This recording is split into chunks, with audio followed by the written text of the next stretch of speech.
Hello everyone, it's me JB from UniqueTutorials. Today in this video I'll show you how to align any images or photos without using third-party software in Windows 11 running computers. So without further more delay, let's begin. So firstly, let me show you. Say I have one photo or image file here, so let me show it.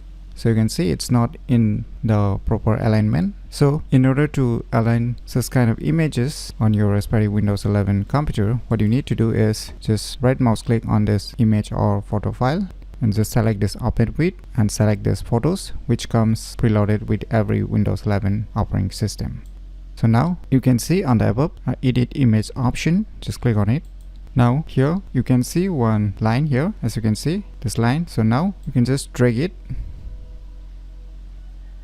either on the left or right directions to align your image, and you can align the crop position also if you want the crop.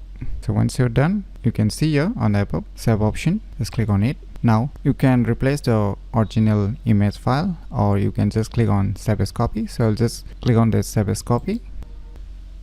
So now you can see finally we have aligned the Raspberry images. So let me show you the earlier one. So you can see the earlier one, and now you can see we have aligned it properly. So by using this inbuilt application named as Photos, you can easily align any image or photos without using third-party software in Windows 11 running computers very easily. So if you never known about this cool application, then you should definitely give it a try. So if you find this video tutorial useful, please click on the thumbs like button, and if you're new to our channel, click on the subscribe button. And lastly, thanks for watching.